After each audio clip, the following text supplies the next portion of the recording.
The Japanese society is extremely delighted to host this event. This is a very special event for us, as it is not only the first event for the academic session this year, but also an international one. We have people with us in the audience from different continents, from different world, from different countries. And we're extremely delighted that Japanese society, which was formed to sort of form as a platform for cultural exchange between the two countries, has been successful in doing so. We have with us a special guest of honor, Madam Chikage Suzuki, who is wife of the ambassador of Japan to India. We're extremely honored that ma'am had the time to grace our event today and be with us. We thank you, sir, for giving us the opportunity to connect with ma'am. I introduced sir, and I find it so funny because sir is not a person who needs introduction, nor is he someone whose introduction can fit into a mere few lines. But this is the best I can do. Mr. Benoy is a filmmaker, art historian, and photographer who is known for his stylish and prolific work for over the past 44 years. He has made over 140 deeply researched documentary films ranging from Paintings of India, Sculpture of India, Spectacular India, so on and so forth. His films have been nationally telecasted at prime time India and screened at scores of universities and museums across the world. Mr. Behl was also the first person to photograph Buddhist paintings in the Ajanta in the true color and detail. His book on the Ajanta caves, published by Thames and Hudson, London, is among the best-selling books on Indian art history in the entire world. His other books include The Art of India, Sculpture and Mural Paintings in 2 volumes, Buddhism, The Path of Compassion and the Buddhist Heritage, and Hindu Deities version of Japan, the book of our primary concern today. Mr. Behl have been consistently facilitating a mutual academic and cultural exchange between the two countries of India and Japan. On behalf of the Ministry of External Affairs, Government of India, he made a film titled Indian Deities Worshipped in Japan, which is an extraordinarily unique film because it includes shooting done in the interiors and shrines of many important temples in Japan, which are not visible to the public eye. We are indeed grateful to you, sir, for agreeing to this event and sharing your film with us, which we'll all be watching today. Thank you, sir. Thank you very much, Ishita. It's a great pleasure to be here with the St. Stephen's Japanese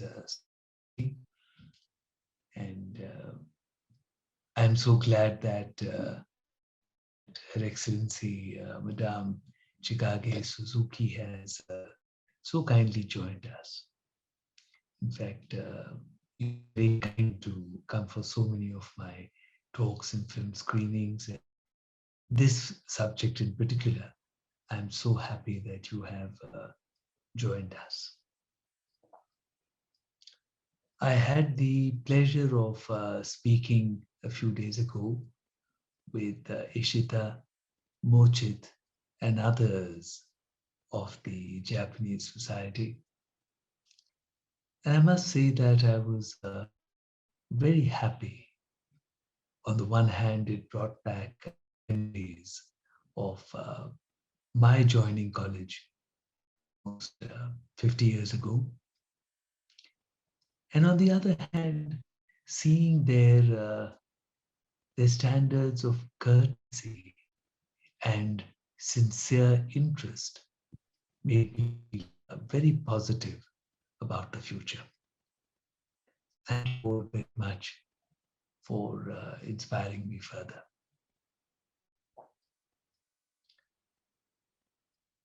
Ladies and gentlemen, a seeming miracle in the soul of man is the spread of ideas.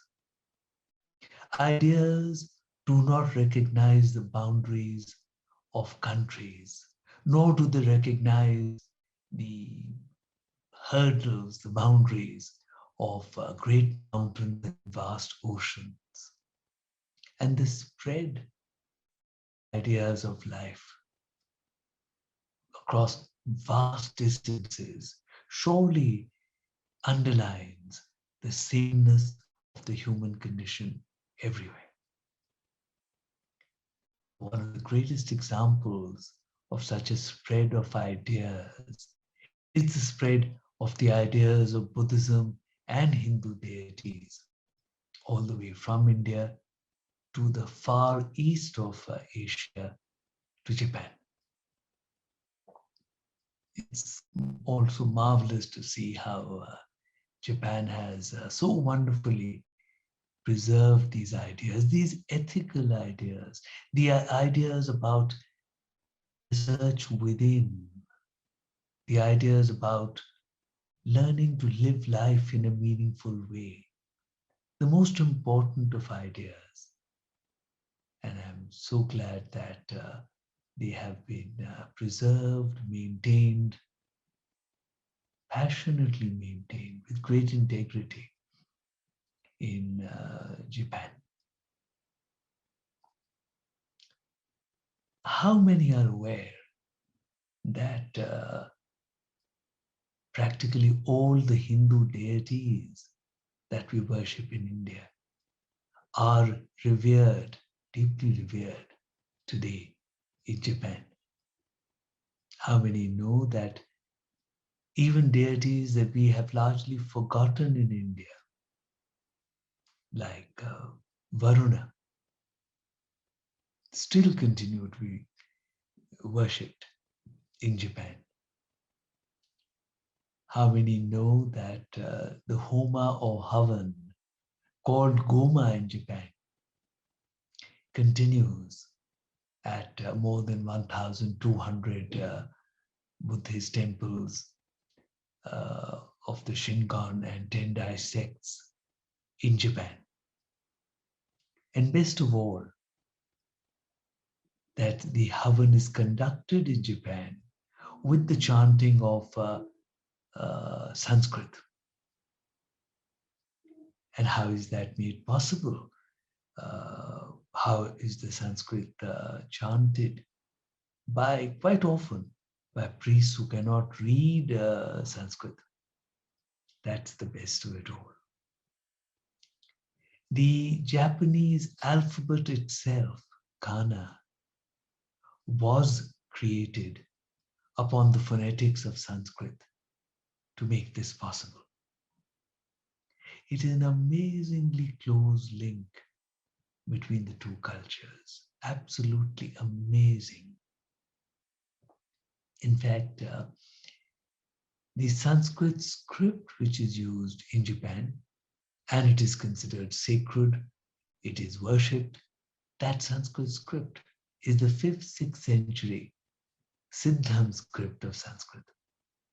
Something which has been, which is not in use in India and largely forgotten. In fact, today, if you wish to learn Sanskrit in that ancient script, you would have to go to Koyasan in Japan.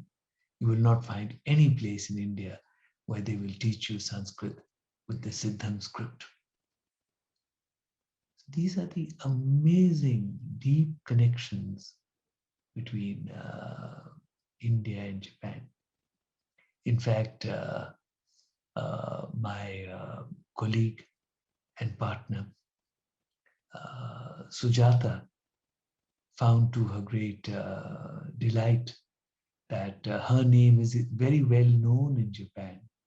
Well known because the largest milk food manufacturing company of Japan markets under the name of Sujata.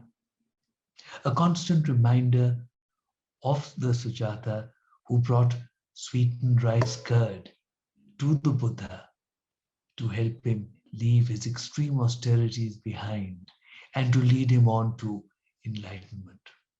Everywhere in Japanese life, you find the deep Indian connection. My many thanks are owed to the Japan Foundation, who almost 10 years ago gave me a fellowship to take forward my research, my studies on the subject of Hindu deities that are worshipped in Japan. My grateful thanks to the Ministry of External Affairs for their warm support and sponsoring the making of this film which you're going to see today. My very sincere and heartfelt thanks to Ms. Keiko Ito of Tokyo and Chisato Nakayama.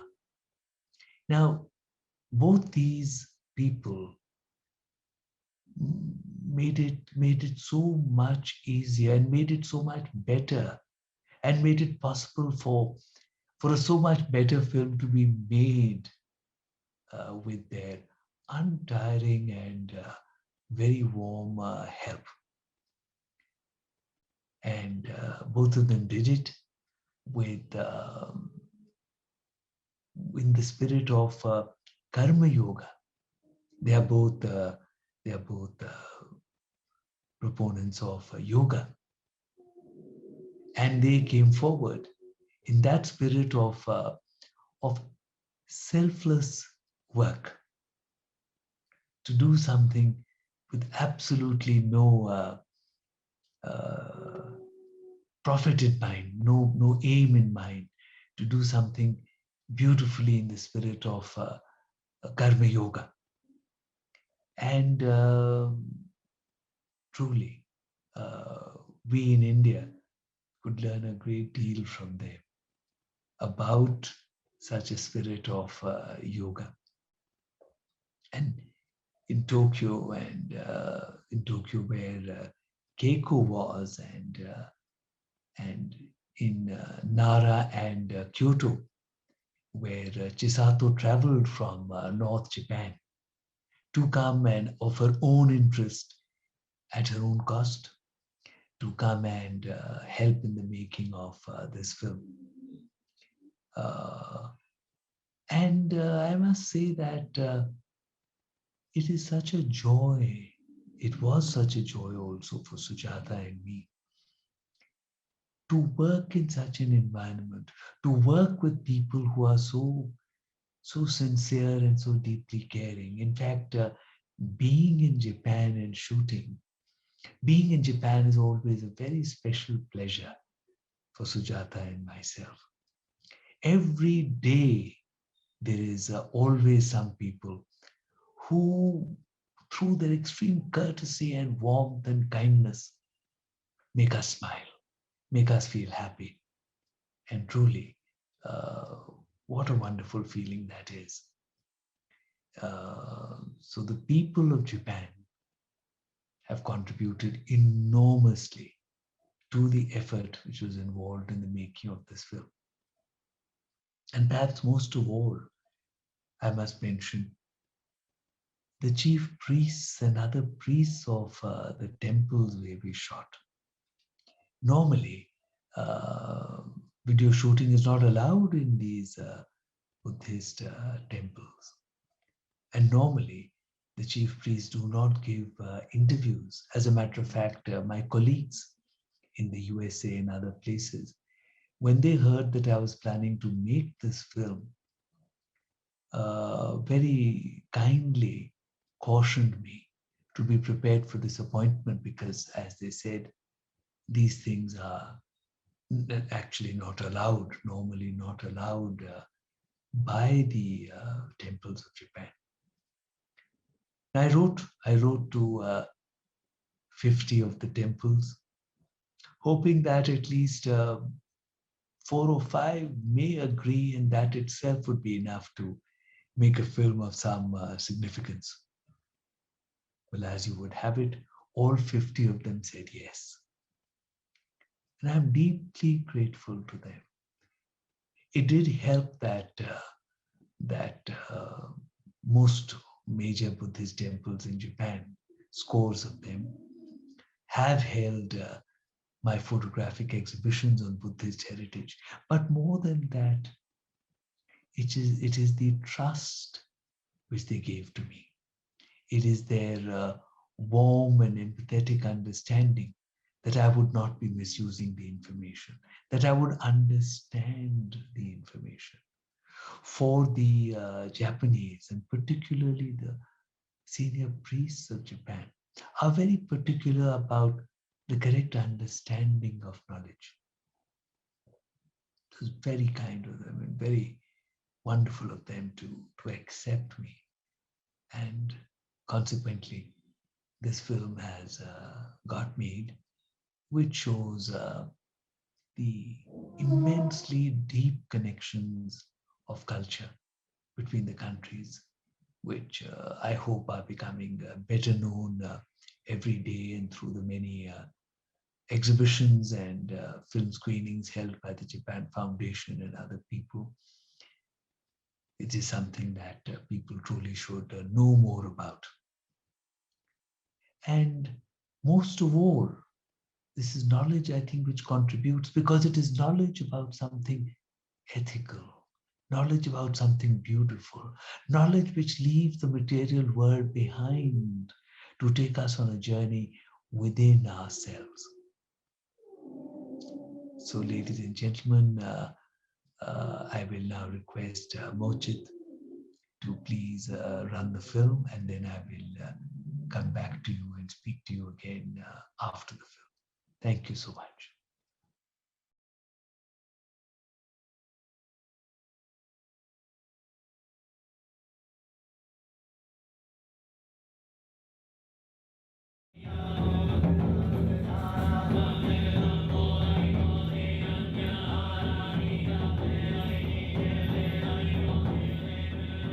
Along with the ideas of Buddhism and Hinduism, the culture of Indian deities traveled across the whole of Asia.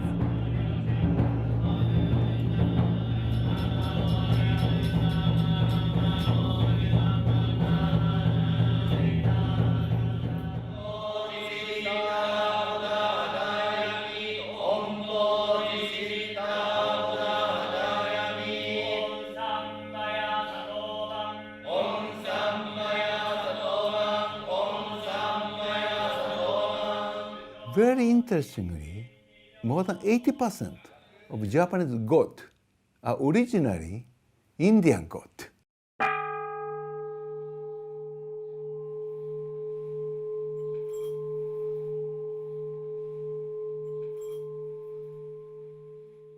This close relationship between the people of India and Japan has not been known to most people. Well-researched books on the subject are also not available.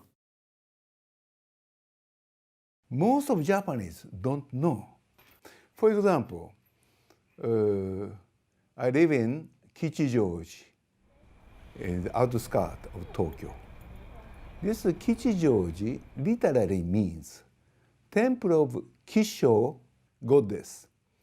And Kisho is originally Lakshmi. So thus, I came from Lakshmi town. This should be recognized by Japanese people, the bottom of Japanese culture. Indian culture is very strongly imprinted and developed in the Japanese way.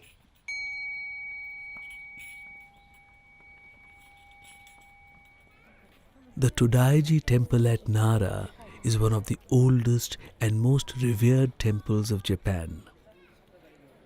The 48 feet high Vairochana here is the largest bronze statue in the world. Already in the 8th century, Indian Buddhist monk named Bodhisena has arrived to Japan, and he inaugurated the eye-opening the ceremony of Great Buddha of Todaiji Temple in 752. Bodhisena and Buddhasthira, they then went to a temple nearby Dayanji, where they started the teaching of Sanskrit in Japan for the first time.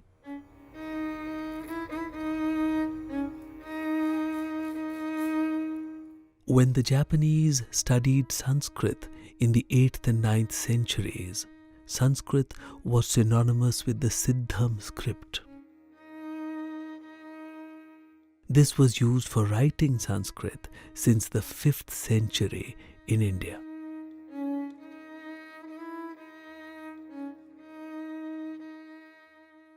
Thus, Japan and India was very closely connected.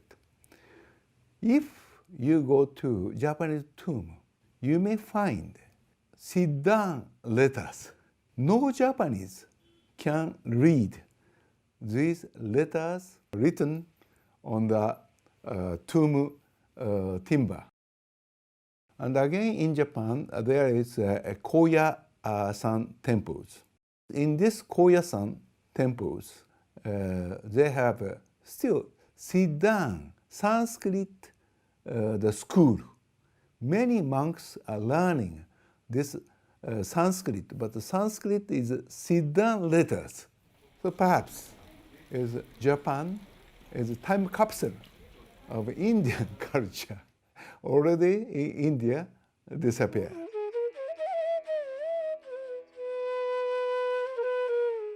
There is a deep relationship between Kana, the Japanese alphabet, and Sanskrit. The Japanese wrote Sanskrit through simplified Chinese characters which developed into the Japanese alphabet, Kana. And this Japanese, the alphabet, the pronouns, A, I, U, E, O, like Sanskrit, exactly as the Sanskrit. In Japan, they also use the Indian letters for writing of sacred syllables or Beejaksharas, which have the power of mantras. Every Buddhist monastery in Japan has a seal in which there is a Beejakshara, a sacred syllable, as a short name of the monastery. There are some words in Japanese which are derived from Sanskrit, like O Seva, from Seva, service. And there are about 100 Sanskrit words which are used in Japanese. Most of the Japanese, they are using that, but without knowing that that is the originally from Sanskrit. Suppose like they call the Buddhist temples at Thera. Thera means it is from the Pali term Thera, means a Buddhist monk, a bhikshu having 10 years experience. In the words of His Excellency Mr. Yasukuni Enoki, as I come from the Japanese Lakshmi town, it is no great surprise to me to find that Japanese life is full of so many Hindu deities. Japanese people are unaware of their origins. One of the most revered deities of Japan is Saraswati. There are scores of shrines built to her. In many ways, the original concept of Saraswati and her association with the natural order and good fortune are very well preserved in Japan. She is often visualized as a sacred body of water.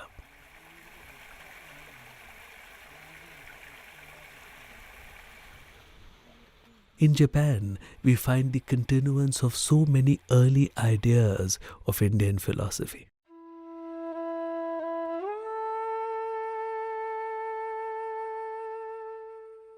The annals of the Todaiji temple mention that the celebration of the worship of Lakshmi and Saraswati was held for the first time in this temple in 722 AD.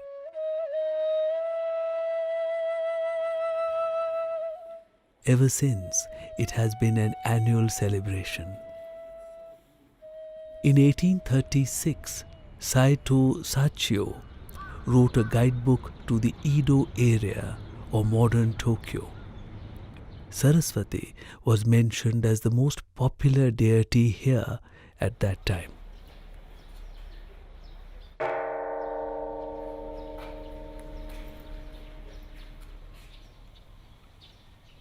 In 1934, Lady Chiben Sonyo felt that she had become an incarnation of Saraswati. She started writing in Sanskrit, though she had never studied the language. She founded the Benten Shu Saraswati sect. This sect holds water as divine, as it is the abode of Saraswati. We are reminded that Saraswati is the personification of the great river which once flowed in India. Benten Shu also worships her to bestow eloquence and learning.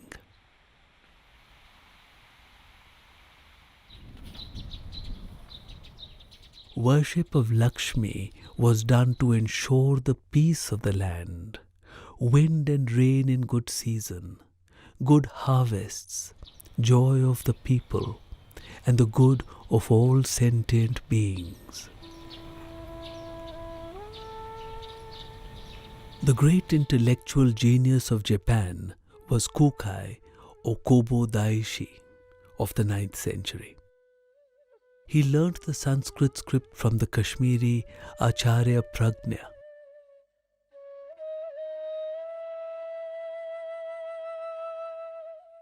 Kobo Daishi placed emphasis on a knowledge of Sanskrit. He said that the Japanese have had to rely upon translations to study Buddhism. However, the true words in the original language are exceedingly important. Every word has a profound meaning.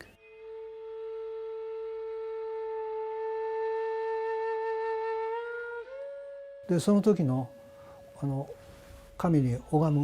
Japanese people use Sanskrit when they pray. Suppose in Sanskrit they say, Om Saraswati Swaha. In Japanese it becomes Om Saraswati Ke Swaka.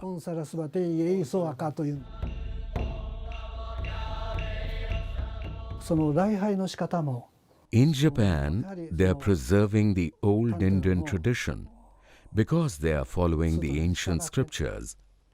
They are also doing the puja and the mudras as well as the sadhana.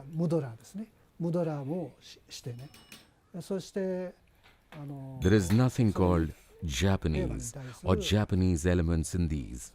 It is the Indian Buddhist tantric tradition.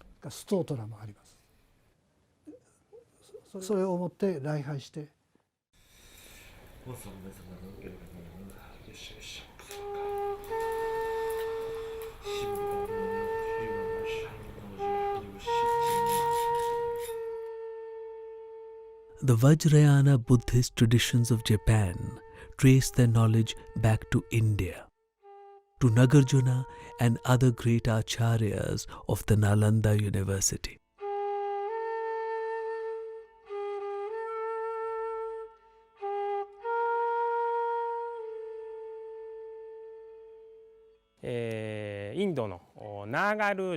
Nagarjuna is known as Gujio in Japan. Without his teaching, the Buddhism of the Great Vehicle would not have existed.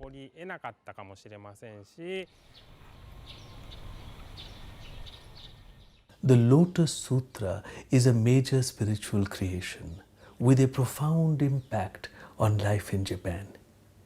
It was translated from the Sanskrit by Kumara Jiva 1600 years ago.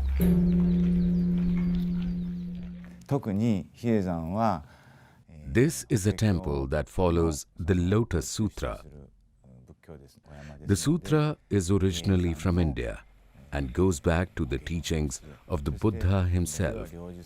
It started from India and came to Japan.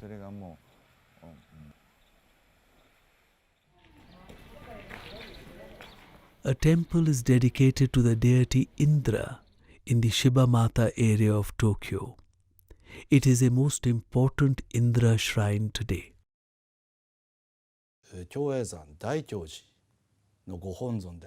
This temple has 200,000 visitors on the New Year alone. There would be about 2 million visitors every year.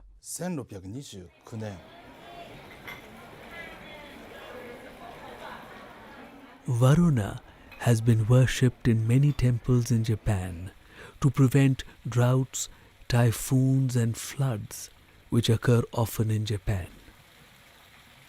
A shrine was dedicated to Varuna in the Fudodo Sanctuary in Tokyo in 1836.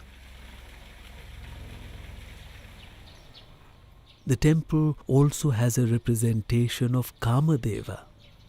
He is worshipped by many young couples. There are many temples dedicated to Yama in Japan.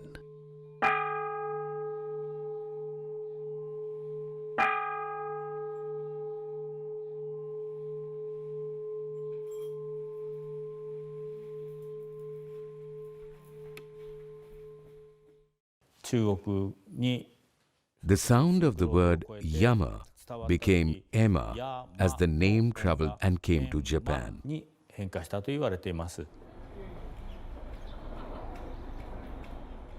It is the most ancient temple to Lord Ganesha, which has been in use for the last 1,000 years.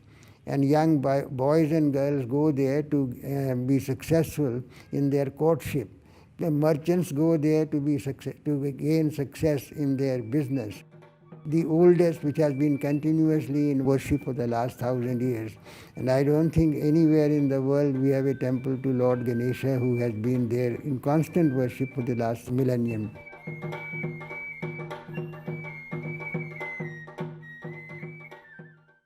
In the 7th century, Prince Shotoku created the nation-state of Japan after vanquishing his rivals. He took the term Tenno for emperor from Sanskrit texts. And at the same time, he also wrote down a constitution for his country in 17 articles. Article 3 of the constitution clearly points out that the constitution is being based on the three Ratna, the Buddha, the Dharma and the Sangha. This is the first Asian constitution ever written. Important point is that its consecration was done with a Sanskrit text which is called the Ushnisha Vijaya Dharani. The Sanskrit manuscript used for the consecration of the constitution would have been obtained from the Hindu kingdom of Champa in Vietnam.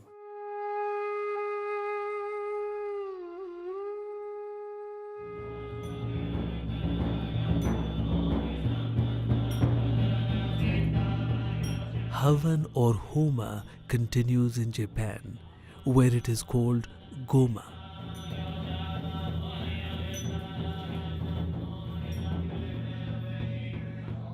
Goma in the Shingon and Tendai Buddhist sects of Japan has striking parallels with early Hindu rites of Agni worship. There are also deep similarities with the later Tantric tradition.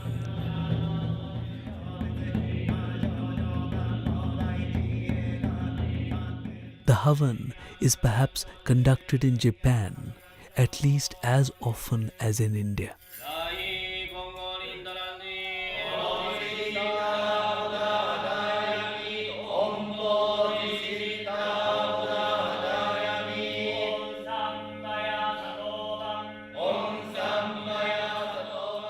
The Tantric Shingon school of Japan sings Sanskrit hymns.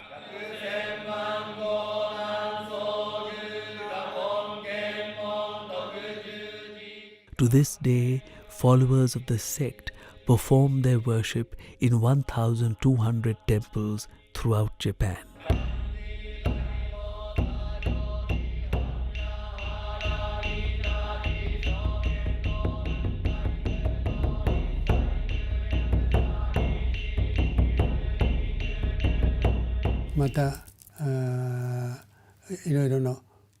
Esoteric Buddhism is from India, and the big philosophy of the universe is, of course, from India.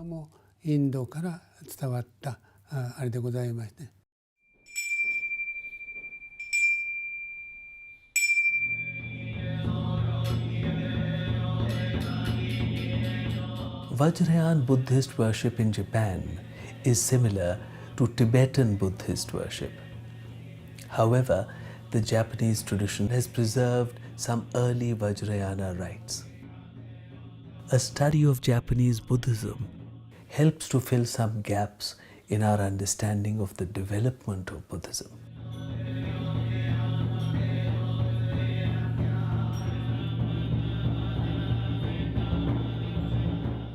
一応日本の不動明王の There are 4 types of Shingon mantras of Fudo Myu in Japan.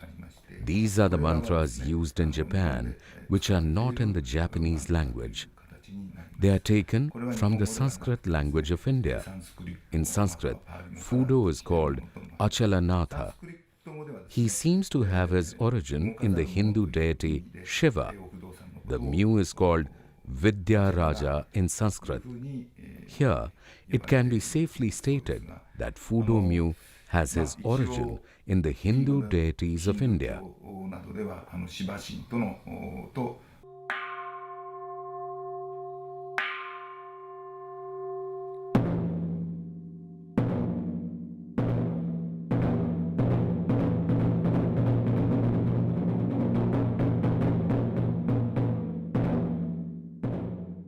A sutra compares the cosmic force of the mantra with the mighty roar of a rising flood. The mantras were transcribed into ideograms, and to conserve their full power, they were also written in Siddham. Indian letters to a Japanese are sacred and stand for divine beings. To this day, the Japanese write mantras in Siddham.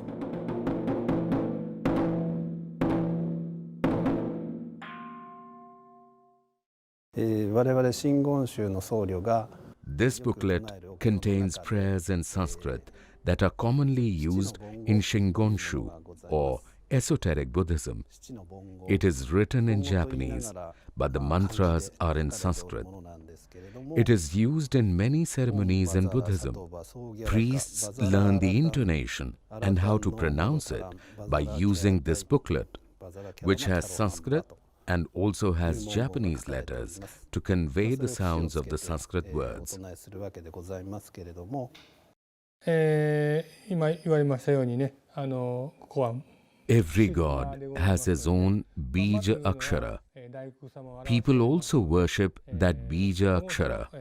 Every temple gives much importance to those Beejaksharas because they are equal to God. いろんな仏様、神様。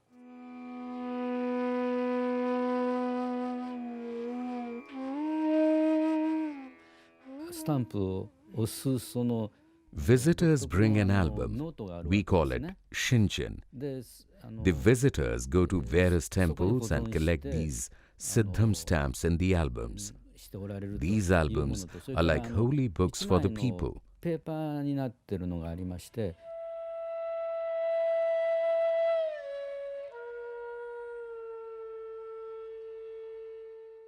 私たちは禅寺ですのでね。 We belong to a Zen Buddhist monastery, and we strive hard to sever the bond of birth, senility, disease, and death. The bond which is the cause of all suffering. As the Buddha said, desire is the root cause of pain in the world and should be overcome. This forms the basis of our ascetic practices, which come down to us from the Shakyamuni himself. Bodhidharma, he transmitted Zen. Zen later has been transmitted to Japan also, and it is one of the most important sects in Japan. Mist surround the legend of Bodhidharma. Tradition points out that he was a prince of Kanchipuram in South India. The Japanese form of his name is Bodhai Daruma. It is very close to the Tamil form, which is Bodhi Daruma.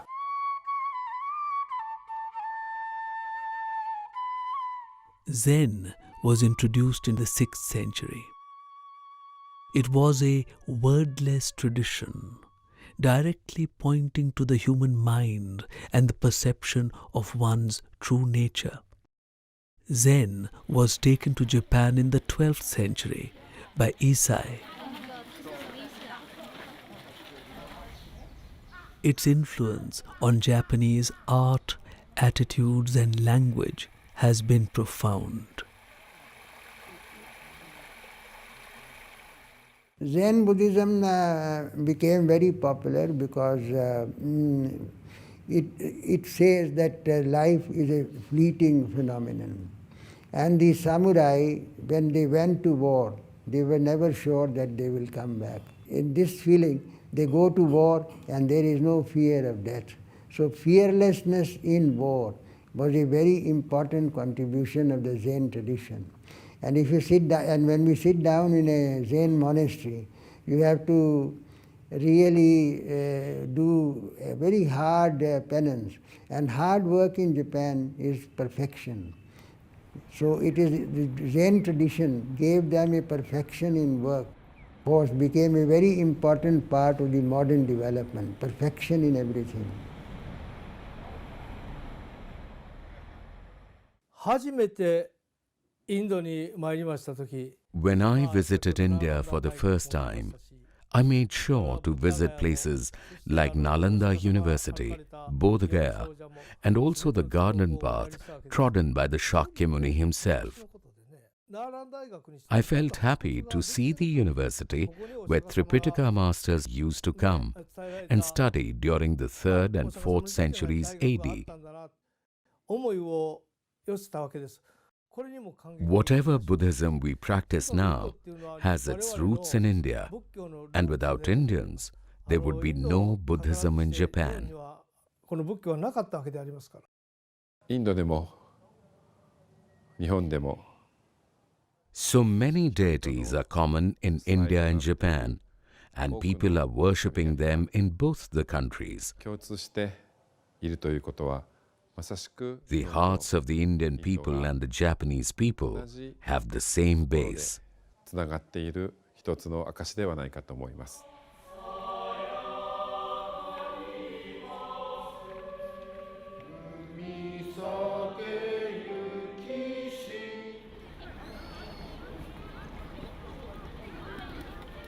Japan is the one country where Buddhism is flourishing in all its facets. Here, technology and transcendence are living together. The deep-rooted spirit of Buddha's teachings energized the Japanese people. Buddhist temples are numerous, and vast numbers of people visit them every day.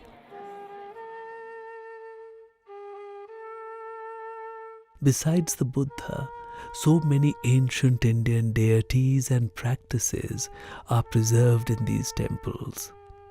An Indian feels quite at home in Japan.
it is marvelous to see the purity with which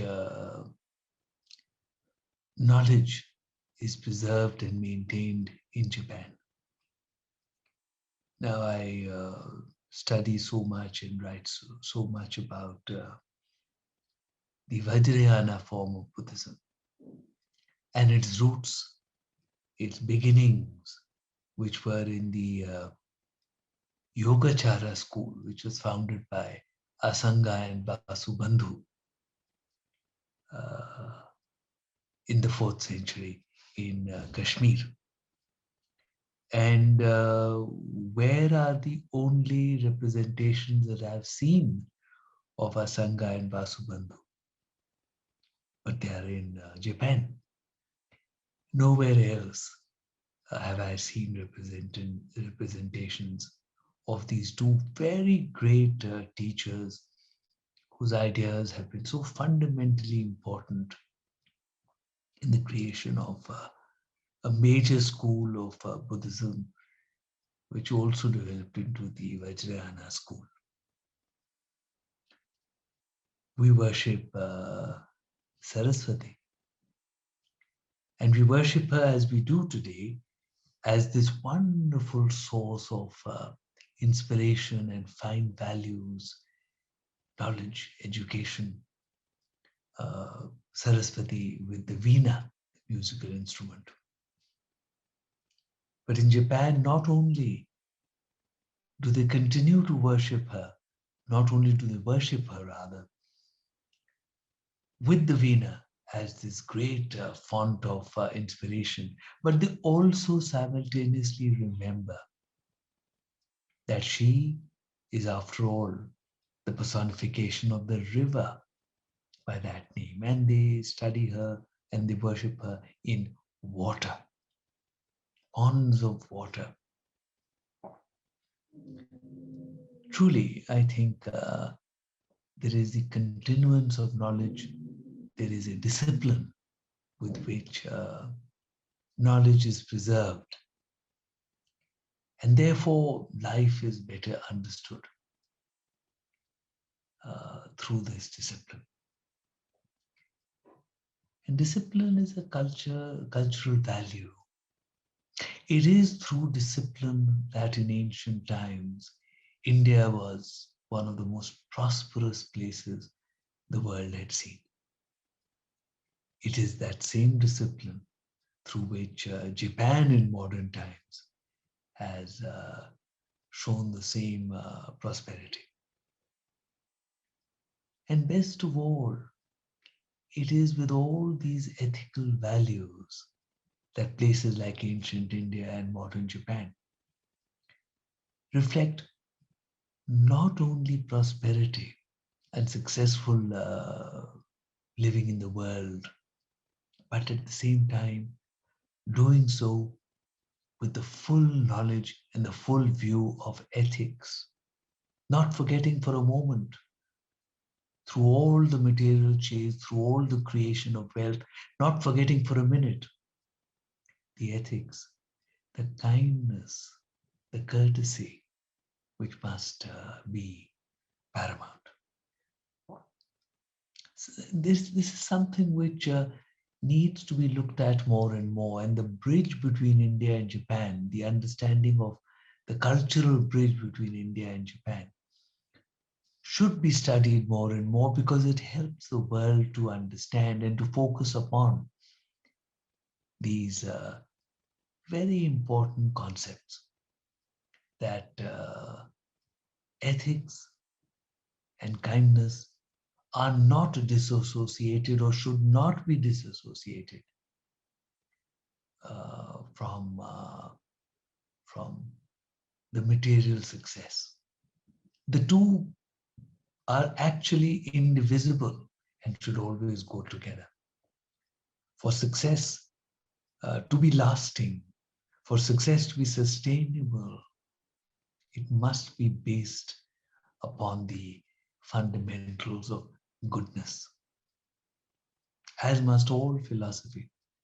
All philosophy must begin with goodness and all philosophy must end with goodness.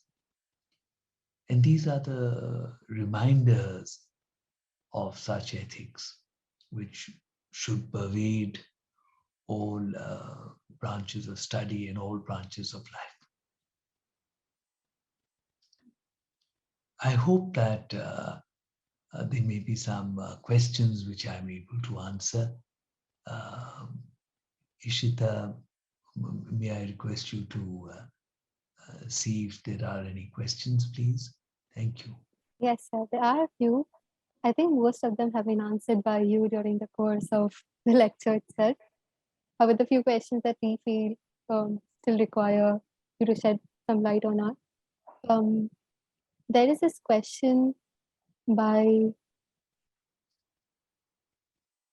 just give me a minute, sir. Yes, sir. So there's this question by Anjali Mishra. They write, concepts of religion can be very sensitive. Did you come around any trouble while you were writing certain parts of your book or making certain parts of this documentary? No, not at all. Not at all. Actually, all spiritual knowledge is something very beautiful, and fortunately, it is recognized by all. I have never come across any problem while working on spiritual subjects. And here I would like to point out that I'm not so fond of using the term religion. It is spirituality which is in the heart of all this.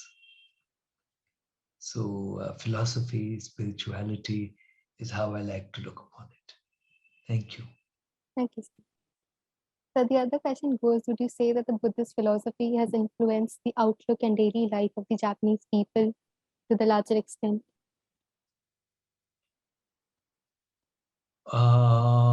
Along with their earlier inherent culture and beliefs, yes, indeed. Yes, indeed, it has played a major role in the shaping of modern day Japan. And it is, in the heart of this philosophic thought that we are talking about is concentration, is meditation. It is doing all that we do with complete devotion and sincerity.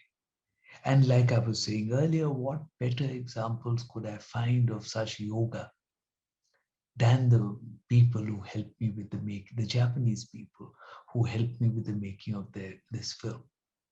I mean, the selflessness with which they came forward in karma yoga is something which truly needs to be seen, to be understood. And one must simultaneously also recognize that this is not unique to those two ladies. This is the spirit of Japan, the spirit of doing all that is done with concentration and selflessness, losing oneself to what one does. And what is all this? This is what we term yoga. Therefore, the discipline that you see, the hard work that you see, in very modern day terms, you could say the quality control that we see in Japanese products, where does it come from? It comes from discipline. It comes from the desire to do what you will do as perfectly as possible. Not with just motives of profit in mind. But the important thing also to understand is that when things are done in such a manner, profit comes. This mad search for profit in the world. It should be tempered by the fact that you just need to do good work. You just need to concentrate. You just need to, if I can use the term, meditate upon doing the work. And all that you desire will come. The examples are before you. And yes, modern Japanese culture is a beautiful example of such thinking.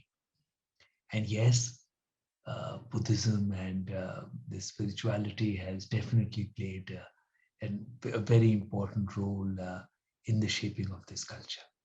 Thank you. Thank you, sir. So there's a rather personal question which goes, what was your inspiration behind this book and this documentary? My inspiration in all that I do is the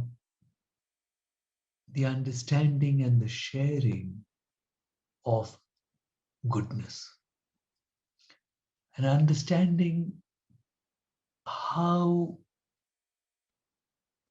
goodness is propagated, how goodness is an integral part of all philosophic thought, of all the scientific approach to life.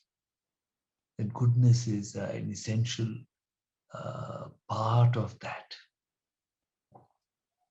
And ever since I have seen the Japanese people, I have always found them to be desirous and disciplined in the path of goodness. The courtesy of the Japanese is not just something skin deep. The courtesy of the Japanese is something which pervades what they do. And in many ways, I find it exactly the same as a culture of ancient India. So I would say that I have always been, and I still remain, extremely inspired by the Japanese people. And I would say that such an example of fine culture should be shown before the world as much as possible. So therefore, this film, this book, are just one little part of it. Thank you. There's a last question which goes, the constant reminder that Japan celebrates culture of India, that India herself is forgotten.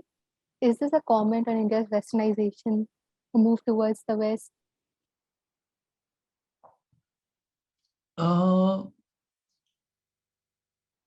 Culture evolves, and much of, like we were talking about, the deity Saraswati. So Saraswati and how we see Saraswati has been evolving. And definitely it is true that the colonial impact has a lot to do with our disconnect sometimes from our true intellectual knowledge. And here I must say that the reaction against the colonial impact, which is also reaction, also tends to go in the same direction of disconnecting us from our absolutely rooted deep intellectual values. So yes, as the Japanese say, they are an island. They are able to preserve ancient culture. It is like the Tibetans say that the deep roots of Buddhism, the deep knowledge of the great Buddhist universities of ancient India, which have been very important in shaping the intellectual development and the development of rational thought in the entire world, in fact. And one day we will talk about that too. So the Tibetans also feel that they have also been away and they have managed to preserve many things. All I would say is that Indian culture has had marvelous spiritual approach and a very comprehensive understanding of the human condition. And along with Indians, others, and here the Japanese play a very important role, have helped to understand, have helped to preserve these thoughts. And I would also add that for an Indian like myself, an Indian who is searching and an Indian who is constantly keen to understand deeper and deeper what Indian culture and Indian philosophy is, quite often the that which is preserved elsewhere helps to see oneself better. Therefore, one's understanding of oneself is deeply enriched by seeing what Japan has also preserved of these thoughts. Thank you very much.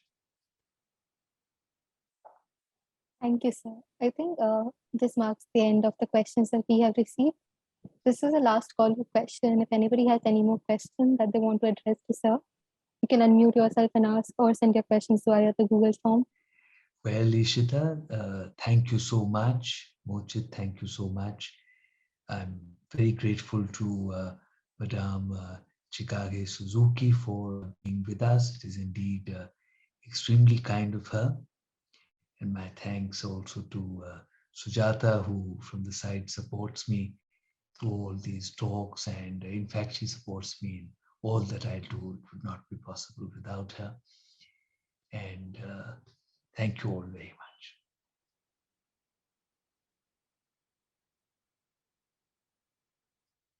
Thank you, sir, so much.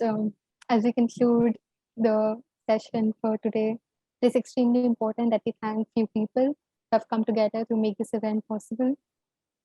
First and foremost, we thank our principal, Professor John Verghese, for giving us the opportunity and giving us the permission to conduct this event. Our staff advisor, Anthony Diaz, for helping us and guiding us throughout the way. Professor APD, I believe Professor is your friend and your old colleague, for giving us. Yes, sir. Professor Dio has been extremely kind for giving us his premium account to host this event today. I also want to thank Madam Chikage Suzuki for not only accepting our invitation, but also being here with us and staying with us till the end. We have another very special guest with us, Ovi Teramoto. Ma'am was our first staff advisor and a founding member of the Japanese Society. And so we are extremely grateful to you and your entire team, Sujata ma'am, Arushi ma'am, for being here with us, for accepting our invitation, and for addressing all of us. Hopefully, we have more events in the future, and we have the opportunity to meet you in person, in college campus. And hopefully, we have many more people there who have the opportunity to witness a film as we did today. And I hope everyone gathered here. And to thank everyone for their kind, for their patience, and for the active participation. And hopefully, we all take back something today, perhaps a better understanding of the Indian culture or a rekindled interest in the Japanese culture. Thank you, everyone.